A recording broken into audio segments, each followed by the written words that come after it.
Hey, everybody. Welcome back to Too Many Men. My name is Alison Lucan. And as always, we are joined by the life living on a schedule having. So we are on a mission today, people. The beautiful, the amazing, the brilliant Sara Civian. Sara, how are you today? You make me blush. I'm good. Yeah, I have a meeting I have to attend. So we're going to try to bang this out as best and as perfect as we can in the time. Perfect. And we, of course, would not be Too Many Men if we were not joined by, usually we're praising her hockey sense, but today we're going to praise her interior decorating skill with her honeycomb wall, which when she tweeted it out, still managed to have a typo in it, which was very impressive. Did I fucking really? Yes. Shayna Goldman. Shayna, say hi. Hi. And we finally have this is for another time. We're on a schedule. Another time. There's so many, Shayna. There's so many. I know. So many too many typos. Too many typos. We are so excited. This is someone who's been a friend of each of us and also of the pod for so long. We love her dearly. She is brilliant. She is one of the best broadcasters I know. She does a tremendous amount of work that we're going to have her explain because people may not get it. I'm just going to say her name and I'm going to let her do that. Introducing her in the voice of Ross Fletcher, Piper Shaw. Piper, how are you? We're so excited to have you. I'm doing well. I'm so happy to be here. What an honor to be part of the Too Many Men. Piper has made ghost appearances both by mention. She's also been in the background sometimes in hotel recordings and done food runs, which she loves to do, or her favorite. Yes. But that's a story for another day. Let's get right to it, friends. It is time for Sara Civian's favorite segment. Sara, what time is it? Bit-o news. Bit-o news. Friends, don't forget, if you haven't already, it is time, not just for Bit-o news, but time to get your Bit-o news merch, which is available on the Too Many Men Teespring website. Links in all of our bios. We'll remind you at the end as well. But here we go. This is something that we've been tracking for a while, but it's happening tomorrow. So we wanted to give it its good bit of attention. Tomorrow, Tuesday, March 14th. We are recording on Monday. So as you listen to this today, if I can do math, today at 7 p.m. Eastern on ESPN Plus, the Disney Channel, Disney XD, and Disney Plus. We are back for the NHL Big City Greens Classic, the first of its kind live volumetric animation of an NHL game telecast for the game between the Rangers and the Caps. Shayna, you were the first to put this on our radar. You loved the previous iteration of this kind of game. Let the listeners know what this is all about. Yeah, so the NFL teamed up with Nickelodeon and had like a really cute version of it. And it's like a nice way to explain the game and they brought in like people from Nickelodeon shows. So it bridged that gap. And I feel like sports are not very good at marketing to young fans and trying to bring new fans in. And the NHL is 1,000,000% guilty of that. So they're obviously working with Disney because they have all deals with ESPN. This is an actual animation though, versus I think what the NFL was, which was like an NFL game with like slime put on top of it and things like that. This is like, I think, a fully animated game. So it's going to be really interesting because like Rangers Caps is a choice. If it's at its peak, which who's to say what it will be at this point, but maybe this will help bring in some new fans because the hockey sure as shit needs them. Well, I saw one of the NFL games. I think they've done multiple of them, and one of them had like SpongeBob and Patrick was explaining things. So I hope it's like that. Sara, what do you oh, go ahead, Pipes, go. I was gonna say, when I was looking into this, I think Nickelodeon did an Islanders game last year. Yeah, it seemed like online, and it was basically like the same execution as the NFL game, but frankly I didn't see anything beyond like Twitter highlights of that, so I'm not sure exactly how it looked at the NHL level with Nickelodeon, but I'm looking forward to seeing what Disney does with it. Like, here we go. Animation. I mean, full animation. Like, are they going to animate the players? Like, what's happening? You know, because they kind of did like graphics and like overlays with Nickelodeon. So I wonder what that looks like for Disney. I wonder if they're going to have like little Mighty Ducks things or something. That would be cute. It's big city Greens, is that the name? Yes. What I is- just Is that I like just a said it. show? Oh, is that oh, I don't know. Oh, Yeah, I I was mean, thinking, like like, you said it, and I'm Athletic like, is that a Greens. sponsor? Is that that's a? I think it's a show. I think it's a show based on the little video promo because it's like it says Disney and then Big City Greens like as a part of the Disney logo thing. I think. Personally, I'd like to see like Aladdin on ice, like going up against like Jasmine and goal. Like that would be cool. But I guess that's not the vibe they're going for. I think that means we're old because we don't know what new Disney cartoons are. Mhm. I want the Lizzie McGuire cartoon, like Yes. hanging out over the penalty box, like breaking down the penalties. Piper is a huge Disney aficionado, people, so her vision is important to factor in here. Sarah, is there anything else you're looking forward to as far as this game? I know Shayna talked about exposing a newer fan base, hopefully, to the game that we all love and cover. It's just always great when there's something that we actually do in a positive, wholesome way that brings more fans to the game. So I will be Nothing more watching that wholesome than game. Tom Wilson and versus the Rangers. Yeah. True. All right. Well, in another bit O news, for those of you who may not have already heard, the GM meetings are going on in Florida right now, one of 2 times a year that this group intentionally gets together. And they've just started their meetings on Monday. Again, that's when we're recording this. But the first updates are starting to come out. Usually this is about figuring out what topics are going to be up for debate. There's been a lot thrown out there. Could it be trade related scratches? Could it be changing the schedule? Could it be adding teams? No.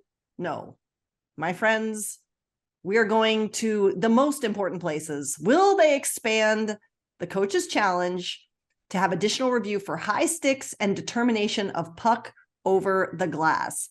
Sara, for you, how important are these things really? And are you glad they're being discussed, or should we be talking about different things? Well, you think about the 2006 playoffs where we still talk about the puck over glass penalty that led to a goal and then what could have been. So I do think puck over the glass is pretty stupid and we should look through that. But I don't think we need more coach reviews, like especially for high sticking. For high sticking, we're going to be doing that all game. It's just going to be like, I think we opened a can of worms with coach reviews to begin with, and we got to keep that to a minimum. Piper, what's your take? More or less coaches reviews? And if there are more, are these the right calls to be looking at? I feel like there are many things that everybody's always calling for to be reviewed. Puck over the glass, to Sarah's point, I can see how that can be something very frustrating to end up make or breaking, especially like a playoff game, a game that really matters. But also it is something that can be intentionally done, but I don't personally know that it needs to be reviewed by a coach in terms of puck over the glass personally. Shayna, in all the world of hockey, how important are these things? And what's your dream add to the review that should be going on the GM agenda this week? So I don't have a problem with like trying to make the game more efficient, but I feel like there needs to be, first of all, more camera angles implemented then if this is how it's going to be. And they need to be more accessible and not something that it's like, we have to wait 8 minutes for this one angle to load. And I feel like there should be some sort of rule written in that there's a little less gray area, like it has to be directly implemented, directly affecting the play, and it can only be challenged within like 30 seconds of it. And the challenge has like a timer itself. One thing that would be nice to actually be reviewed, I don't even give a shit about what's being reviewed, because the one thing I care about that they added in, I really do like that they can look at things and decide, like you can just call it as a major and then review it. I do think that's important, figure out the right penalty, because those are the hits and, hits and stuff that should always be looked at. I would like to see something added on who is looking at it. I would like more goalies there for goalie interference. I would like more clarity on the rules that we have. And I'd like the system to kind of be perfected before it's expanded, because it just feels like it's making way for chaos. And there's so many other things to be talking about at these GM meetings. And it feels like they're just like, Rice? Like when you have tires in the mud and you're Spinning their their tires. wheels. They're just spinning their wheels. It feels like they're just spinning their on shit that they've every GM meeting. It's like you have so many important, like, listen, you want to change the rules about like the trade related scratches? Super simple. Add in a rule that says get off your fucking horse and trade the player. Done. Next problem. Now, like, let's spin our wheels on this and add more shit that we don't even have clarity on what, like, nothing works. Let's add more to it. I so agree with that. That's exactly. It's like, it's not that it's not important. It just feels like, there's bigger fish to fry here. It kind of feels like. And the excuse they always give me when I ask is that it's going to take so long to get everybody to agree to the big things or to change. I'm like, well, the longer we wait, the longer it's going to take to do that. So why not just like get it started? Clear the time, give them hours to speak about this instead of hours to talk about coach's challenge, which isn't even right in the first place. I think it's an important thing to have. Don't get me wrong. If you like, again, if you want efficiency, but maybe like fix the puck tracking, then you can know if the puck actually crosses the goal line and have better camera angles and have better systems in place, and then worry about that. If you want to take time on something, that's what you can take time on. Like when you really think about it, the coaches shouldn't have to be also officiating the game and seeing, oh, Yeah. They did this wrong. Let me call them out. Like they should, in a perfect world. But obviously, officials get a lot of hate, and they're only human, and the game's moving faster. And there's things the people are seeing now because the broadcasts are so clear and everything's better than ever that we used to miss before. So it seems like officiating's worse than ever, but it's really like everything else is getting better. And how much really can you make it better? This is why my crusade remains, and it has been for years, that one official needs to be made available to the media after a game. Just one. Yeah, why not? And maybe it's just a certain amount of time. Maybe it's a certain number of questions. Maybe the questions have to be submitted in writing. I'm fine with all of those options, but we have to hear from the officials. We just have to, in my opinion. That's my long life crusade. But speaking of things that we can see on the ice, my friends, last bit of news, there is one team and one team only in the NHL on March 13th. Actually, it was March 11th. That had an X by their name, meaning that they have officially clinched a playoff spot. And that is this year's iteration of the Boston Bruins. Y'all, they have 50 wins, 9 losses, 105 standing points, 11 standing points more than any other team in the league. It's absolutely insane.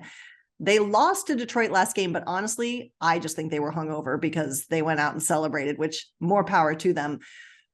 Sara, this is in your backyard. Your thoughts on the powerhouse that is the Bruins, that I think we all can agree, of course, except when they played the Seattle Kraken at home, is just a juggernaut this year.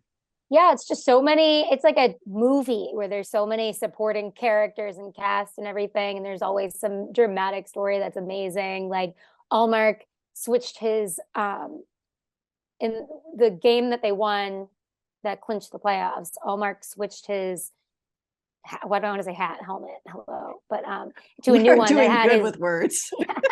It had his late dog on it, and after that he put up these amazing numbers, and they came back to win the game. And then of course it's Garnett Hathaway with his like first goal as a Bruin in this dramatic fashion. It's just all their acquisitions are doing great. The team just meshes so well together, and it's just absolutely absurd. Yeah, they got their 10th loss on March 12th, but it took till March 12th to get 10 regulation losses. Like that is just absolutely insane in this era of hockey, and to make a NHL record, like it's just, I don't know. It's so annoying that the debate here is, what if they get out in the first round? It's like there's some mentality among people that then they should wash away all the accomplishments of this season. But I think long live the Walls. They were crashed through regardless. I think it is an amazing feat, and there's a lot of randomness in the playoffs, which make them magical and special. And of course, it's meaningful on a higher scale. But I do think it's not all for naught if you break all these records and do something special and then have a first round exit. Piper, you are one of the few people that has the rare opportunity to have seen the Bruins lose a game. What is your take on just how good this team is this season? To echo what Sara said, I think that they have been so fun to watch. Even though we're all the way here on the West Coast, like we're still absolutely tracking. And it's been like the storyline of this, especially in this era of hockey, is incredible. I mean, it's so awesome. And even if, anything can happen once you get to the playoffs, right? Like who knows what will happen, whatever. That's a whole separate storyline. But for this to happen in 2022, 2023, for this team that a lot of the building blocks have been there for so long, and it's the whole kind of buy-in and trusting the system. Like, I just think that's such an incredible story for any hockey fan. And if you're here, like, I want to grow the game of hockey, I just think it's something special that is interesting to as a thread to pull through this season, and that's fun to watch, even if you do not care for this team. Alison, I think your question was what makes them so good. I mean, what doesn't make them so good? They're an incredible checking team. They can score goals. They have great goaltending, as Sara pointed out. I mean, the ability to just buy in and come back and fight through anything and almost make it look like it's no sweat is a feat. It's fun to watch too. Shayna, is there any weakness in this Bruins squad, or are they, again, anything can happen, but it's going to be really hard to beat this team, it looks like. Yeah, like they're so good in every which way. And it's like they have the traditional Bruin strength you think of, like the big bad Bruin, sure. But like it feels refreshed with Jim Montgomery. It feels like he really worked with players on like how to maximize their game. Like you see, like Charlie Coyle really picked it up this year. And Jake DeBrusk, you know, he was doing really well last year, but now you see him taking it to another level. Like they have the elite players at the top, and the elite players they have are so dominant on both ends of the ice. I feel like, you know, you have the offensive superstar of David Pastrnak, but you have Bergeron, who age defies him, and Marchand and McAvoy. Like it's just like this it legitimately is this like perfect core, you know, that just all comes together. They have an elite power play, an elite penalty kill, they're perfect defensively, they're amazing offensively, and now goal, which last year I think could have been viewed as like one weakness, which really wasn't a weakness. It's even better. And if Ullmark, if anything went down there, like they have Swayman, like that is top to bottom how you build a team, how you maximize a really strong year when you're worried about like what the future holds. The one weakness is above the team. It's things with management, and even they have their strengths. Obviously, at the deadline, it's just like personal things, and being human beings sometimes is a problem in drafting. But you know, this is the team to beat, and it'll be really interesting to see like how it goes and how they're remembered if they don't win a cup. Happened to the Tampa Bay Lightning. We'll see. All right. Let's move on to our last bit o news. Obviously came out Friday. Perhaps one of the biggest stories that everyone said they saw coming, just not now. And that is that Chuck Fletcher is out as GM of the Philadelphia Flyers. Daniel Briere is in as interim GM. Many people expect him to stick around and have a permanent role. But the organization has said they're going to be hiring for 3 big front office positions as well. There's lots of candidates out there. Sara, what was your take on the firing in terms of timing? And are there candidates that rise to the top already for you in terms of voices that this organization really should get into their front office, regardless of which role?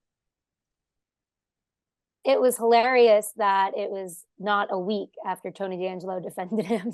I guess like the curse of Tony D lives on. But I mean, the timing, it is surprising, but in a good way, because he had a horrible trade deadline. And then they finally were like, okay, we're not wasting any more time. Goodbye. I don't know who I'd want to see. Obviously some more women and people of color, but that just goes for any of my answers of any open positions. I'd like to see more maybe analytically minded people who could work with Torts and his coaching style. And it's interesting that like a lot of people are arguing Torts made the team better than it was, like with his coaching style and trying to get them, squeeze things out of them. And then it's a tough position because you're obviously trying to tank, but that just needs to be more communication. And he didn't force Fletcher to make any of the moves he did, obviously, at the deadline. So they need more of a direction. Shayna, what are your thoughts? What kind of voice do they need in there? Is there a person that comes to mind for you? Were you surprised by the Chuck Fletcher firing? I'm not surprised about it, but it's always funny when you see like, it feels like the Chiarelli firing, like they let him sign Koskinen and like put the nail in the coffin for the team. They're like, now you have to go. Like you couldn't have seen this coming. You couldn't have recognized that this wasn't the right person before. I think it feels like everybody outside of the management staff understood what this team needed to do and what like the rebuild that they need. And they were the like only people that couldn't say the word rebuild was the management staff. The coaches are understanding it. The players get it. Everybody around the team gets it. But the person that legitimately needs to understand it. So it's once again, it's like, that's the person you let take you into the deadline and look what happened. Like you have these pending, like, sure, it's lucky that they didn't wait for them to trade Farabee or Konechny, but like you didn't maximize the pending UFAs that you had. You didn't bring anything back. You did legitimately nothing. So now you're like, oh yeah, now we're gonna do it. Like, all right, go off. And it does seem like already it's like a breath of fresh air. And I think too, it's interesting when teams decide to like they consolidate the positions and they're like, we want a president and GM, and now they want it separate to have that better like power dynamic, I guess. So for this, I feel like the Flyers tend to go for people who were in the organization, right? Like Chuck Fletcher was someone who has a reputation from his other time in the NHL, but like a lot of times it's former players, and Briere's right there. So I am curious if he could be a good fit because, you know, he technically is someone new into the circles of management. So let's see what happens if he has like an innovative vision. But it would be nice to see a cast of more diverse names and those who haven't done it before. I feel like rebuilding, you can do it so many different ways and get different results. And, you know, every GM walks into a different situation, and this one isn't the easiest because of some of the contracts they have and whatnot, but it does feel like they could go really innovative here and be like, all right, let's see how we can handle, you know, rebuilds compared to how Montreal did, compared to the Rangers, the Kings, the Blackhawks, teams like that. So that's what I would look for. Do I think it'll be someone? I feel like Philly's going to go very traditional here. And I feel like Pittsburgh, if I were a betting man, they're going to make a management change this year and they're going to go for the more analytical person. And I kind of want to see how the two go at the same time. Piper, your thoughts on the Flyers situation? I always find it interesting when a team has just made a big coaching change not that long ago while they're in the middle of, you know, the rebuild era, that we got to shake things up era, and how much time they might give, you know, the personnel in terms of players, the personnel in terms of management, and the personnel in terms of coaching time to see what they're looking for, whatever that magic recipe is that they're looking for. Obviously, the trade deadline was the last straw in the hat. I don't know if that's the saying, just like Shayna's wheels in the mud. I'm not sure. Do you want to, what's the real saying, Alison? Let's hear it. I don't know. It's either the last straw or it's the straw that broke the camel's back. Oh, the straw that broke the camel's back. But it's not the last straw in the hat. The straw doesn't go, what goes in the hat? Something like feather in your cap, is that But that's it? a compliment. That's a compliment. good thing. Yeah. It's another But what if feather you in take your it cap. out? If you take out the That's feather from not your a cap, thing. isn't it a bad thing? What is the No. straw in the camel's back? Like what? No, even- it's the straw that broke bale the of straw. What is the straw? Bale How of are you hay. breaking a camel's back with straw? Aren't Okay. they stronger than a piece of straw? Right in the camel.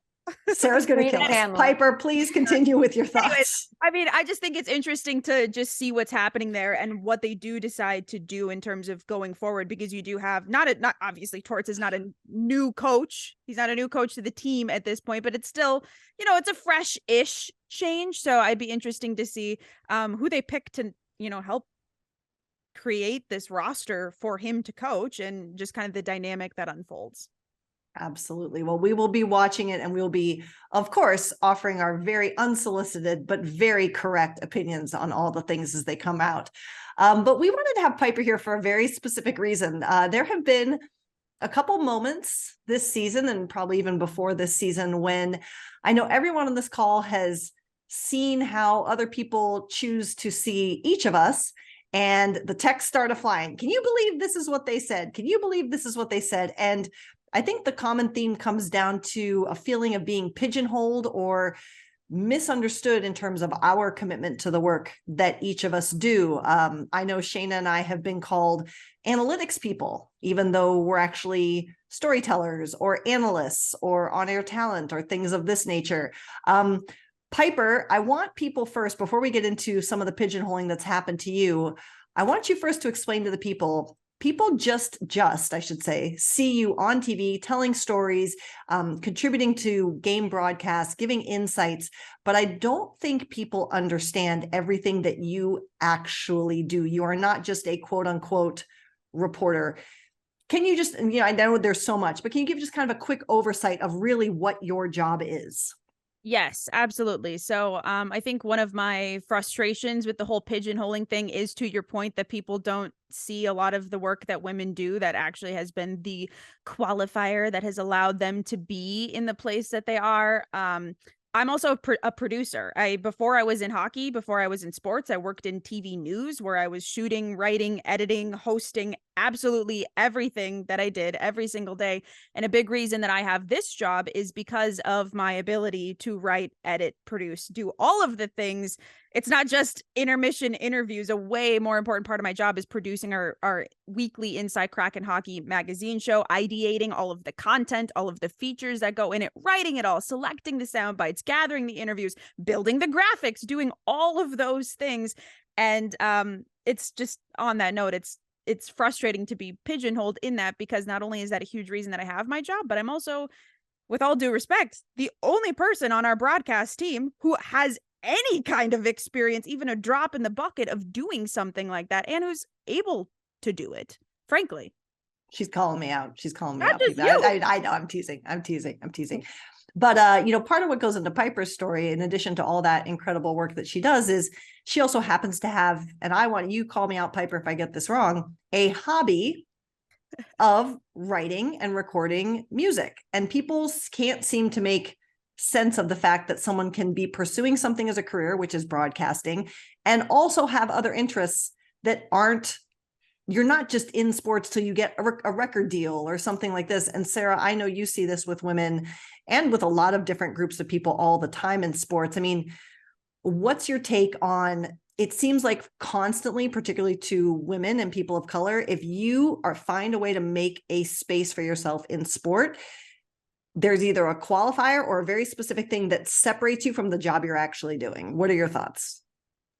Yeah, 100%. It is, because you have to be so good at, or like really stand out on one thing that like people needed at the time, right? But it's like, oh, then that you look back and you're like, did that become my identity? It's kind of like an existential crisis, at least for me, when I left the Athletic too, because it's like, okay, I was in the locker room trying to get these guys' personalities, and now I don't really have that kind of access. So I'm like, what else? But I know I started this whole thing blogging, so I can still go back and do that again, and then I can go do whatever. So it's like I didn't even consider something like a podcast before we did it, because I'm like, oh, I do this. But then you're like, says who? I see all these other guys doing stuff randomly. Why can't we?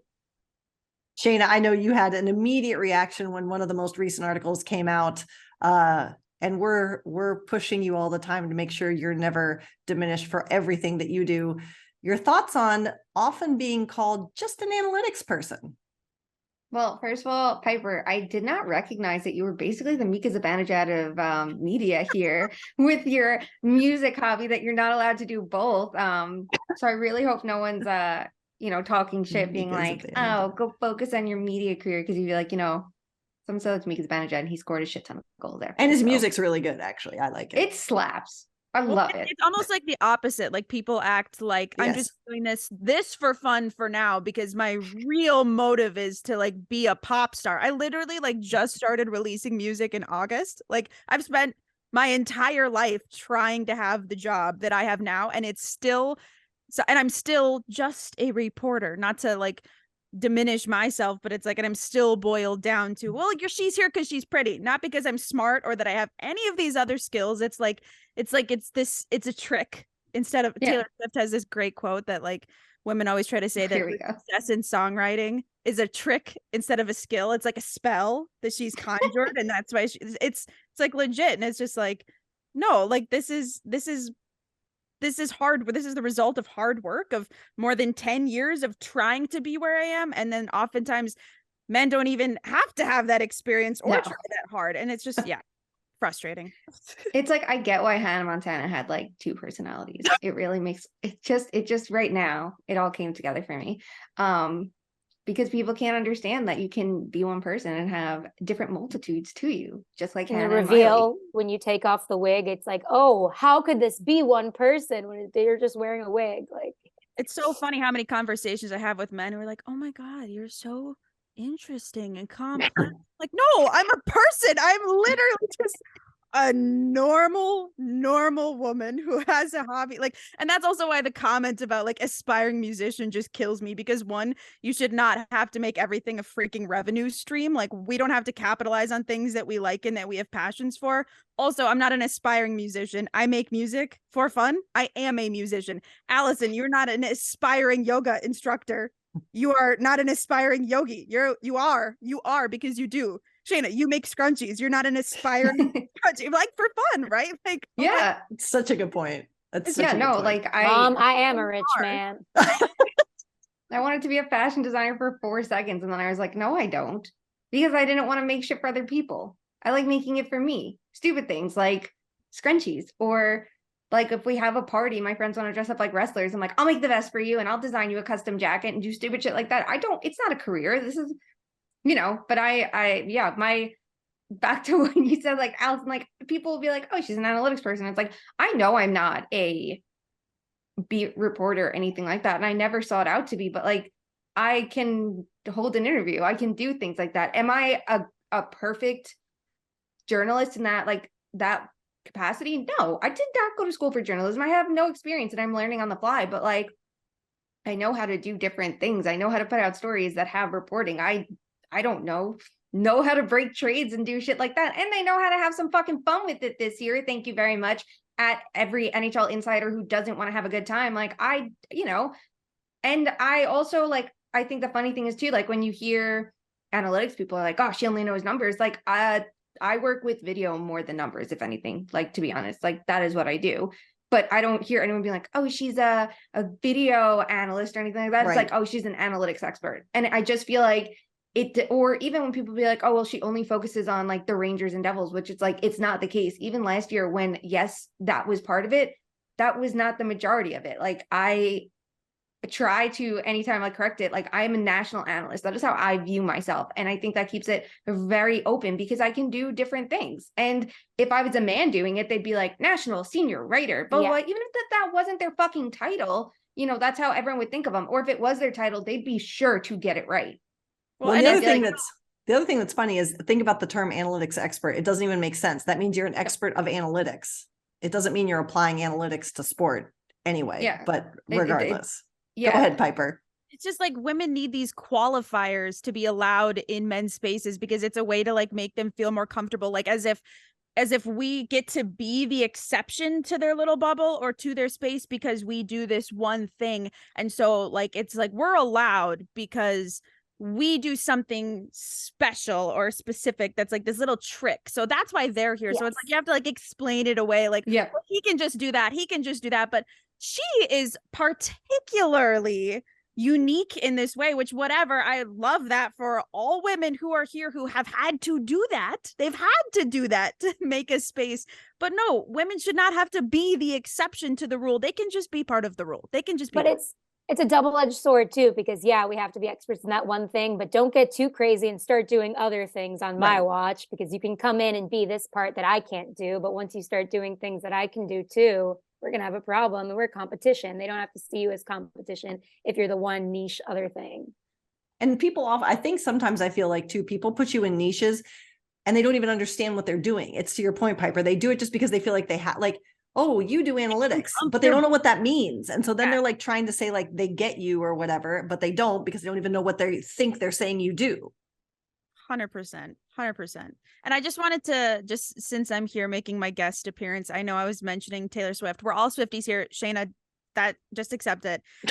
But back to her quote about like how people try to undermine, like they're like, oh, she just writes breakup songs. But then there's all these men, Ed Sheeran, Bruno Mars, like Sam Smith, all these men who just write breakup songs, which also I will say she doesn't. But it's like a way to undermine all of the hard work and the success.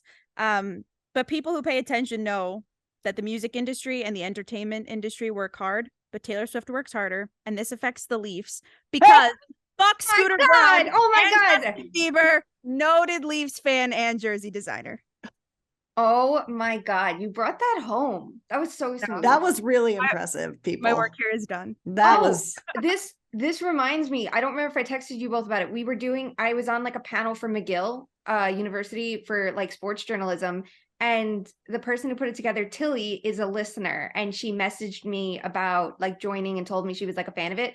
But so they're doing the panel, and Arpin from The Athletic, who writes about the Canadians, he was talking about this series in Toronto with like a very Toronto thing when it was they had the first responders, but still the crowd noise going over it. And at the end, Tilly was just like, I'm really glad you brought this story up, because on Too Many Men, they like to talk about how things affect the Leafs. And you really got us right there and got us, one for this conference. And I was so fucking hyped. I love that everything comes back to the Leafs, and that's our brand now. It's incredible to me. The Leafs needed this. I think it's our new merch line, Shayna. Honestly, this is your new task. How does this affect the Leafs? Justin Bieber, enemy of the pod. And new May. We can get away with it if we don't say Maple Leafs, just Leafs. That's true. We're just talking about trees. And we are advocates of climate change. Yeah, we don't like the spelling of Leafs. We want to talk about multiple single leaves, not a pile of leaves. It's different. Come at us, Kyle Dubas, over your trademark infringement. If we just say Leafs, please. I mean, honestly. Kyle Dubas is the general manager. He's very concerned. Very about this. concerned. Kyle, I know you're concerned. listening. If you want to come on the pod and collab with us on this line, well, I heard the last episode. You know that all the very important hockey people, all the general managers, they're listening. They're listening. We all know you're fucking listening. Yeah. Although we did hear from someone that we all respect and admire. And we just want to say it was the coolest thing in the world to hear that this person actually listened. So we appreciate that person, and they probably know who they are. So anyway, I think the challenge that we have to leave, that we want to leave our listeners with, is just, it feels like it does. I mean, there's a fine line, right? Because someone, of course, to your point, Shayna, can be a beat reporter. Someone can cover a certain team, but I think we have to continually challenge ourselves when we see new voices and new faces, or people who don't look like all the old white men in hockey coming up in this sport. It's fine to celebrate their uniqueness, but don't let it pigeonhole them, and don't let it restrict how we see their abilities or what they can do. That's just my 2 cents. I don't know if any of you have any other final thoughts, Sara. Yeah, I definitely agree, especially me right now trying to navigate. People will be like, the style rankings. I love doing things about, it's like a fine distinction, because I do love doing appearances 100%. About the style rankings, but I'm still the person from last year who did the other stuff. I don't know. It's kind of just a little weird. 100%. Piper, Shayna, any final thoughts on that? I should not pigeonhole Sara. Yeah, don't pigeonhole Sara. We'll come for you. And we'll drag you on this podcast, a podcast that everybody listens to, including Kyle Dubas, general manager of the Leafs. We're totally making this up, people. That's not the person we were talking about.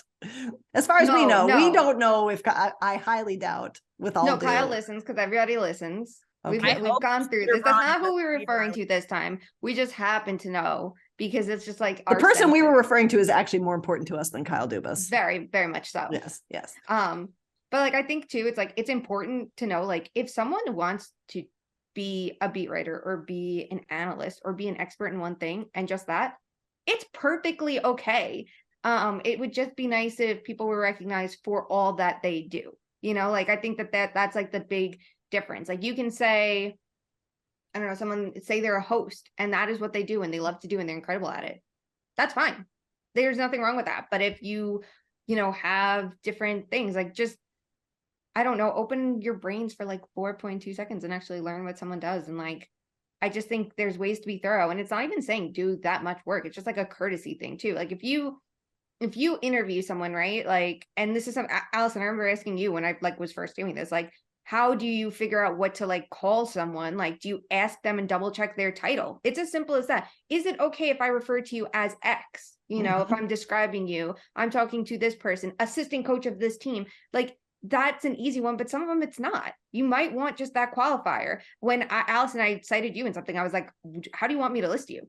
Because I can name 100 things you do. And you gave me a title, and it was perfect. That is what I'm going to go. There's just ways to be thoughtful about this. And it just takes 4.2 ounces of effort, which I know is really asking for a ton sometimes, but it's not. The number of times that people have done something with me or on me, and then they say host of the Seattle Kraken. I'm like, I don't host. I am not. I'm not even except for that one time. The one. Oh, I host of the Seattle Kraken. What does that mean? Do you host them at your house? Do you have them over all the time? Exactly. No, I'm not even kind of the host. What do you mean? Funny. So respect the people doing the work. Acknowledge that they can fill many spaces, even if it breaks your tiny man brain to realize that they actually can. And then support the actual work. Yes, as we stress all the time. It doesn't take much. Throw an ounce of support. As we do every episode, we end with our favorite game, and that is Fuck, Marry, Kill. And in honor of our very special and talented guest, we are taking our Fuck, Marry, Kill nomination from Ms. Piper Shaw. And my gosh, y'all, you couldn't have set this up better with, as Sara likes to call them, continued idioms from Shayna and Piper jumping right in. So here you go, Sara, you get to go first. It's in honor of our idioms, but it's also in honor of the conversation we just had and making sure that women get their space and respect at the table. Take this however you wish. Fuck, marry, kill, a slice of rice. Oh my God. A crumb, or a slice of the pie. I'm marrying a slice of rice just because that is new and innovative and I'd like to see it. I am killing a crumb because fuck the crumbs. I don't want crumbs anymore. And I'm marrying fucking a slice of pie. Is that Piece of the pie. Piece A of the pie? Yeah. Okay. I like pie. I'll do some apple pie there. Piper, this was your nomination. You get to go next. Yeah, unfortunately, but fortunately, I think I'm going to have to agree with Sara on all counts. I'm going to go slice of rice because I think it's fresh. It's unique. We all understand what it means. We all understand the reference. Just because it's not the same old one you've said 10,000 times doesn't mean it's wrong. So I'm going to marry that. We love a new take. I love a new take. I am going to kill the crumbs just because I'm so sick of getting fucking crumbs. As women, I'm so sick of women getting crumbs of whatever's left over that the men don't want or don't understand. I'm not here for the crumbs. I'm not here for crumbs anywhere. No crumbs. Leave no crumbs. And then, yeah, I'm going to have to fuck the slice or the piece of the pie because I hope we all get our piece of the pie. It's a little bit generic, but also who doesn't love pie? And my name's Piper, so. Wow. And we got a fuck out of her too. This is a big day. This is like a peak performance. Shayna, you're up next. Piper, when you're talking, I had like no scrubs in my head, but like pie. I mean, no crumbs going through my head. New song, no crumbs. I'm going to kill crumbs because fuck your crumbs. I don't want your fucking crumbs. I will fuck the slice of rice because a slice of rice is not that different from crumbs. I don't want one slice of rice. I would not be, that's not going to fill me up. I want a whole bowl of rice. I want a whole fucking pot. I want a giant bag, a 10-pound bag of rice if I fucking want. So, but the slice of rice, I do like the innovative approach that you guys just broke it down. So, we got to fuck that. And I'll marry the pie because pie is delicious. We love pie. There's so many different flavors and varieties. And if you want to eat the whole damn pie yourself, you can. And if you want to share and care, you can do that too. But you don't have to. You can just take a fork to the pie. Share and care. All right. Well, guess what, Shayna? You're agreeing with me. I agree with you. I am going to marry the piece of the pie because, as we often say, equality is not like pie. We want our metaphorical piece of pie. It's about damn time we've earned it. I'm going to fuck a slice of rice because you just make me laugh. And I'm going to kill crumbs because we deserve far better than crumbs. Fuck your crumbs. That's two. Wow. It's a big day. I'm a bad influence. All right, my friends. Well, with that, we special thanks to our superstar guest, Piper Shaw, half of the Piper and Alison experience when the Kraken is on the road. Piper, tell the people quickly where they can find you online. You can find me online if you search my name. I'm not the serial killer from the MTV show, Piper Shaw. Piper Shaw TV on Twitter and Pip Shaw on Instagram. Amazing.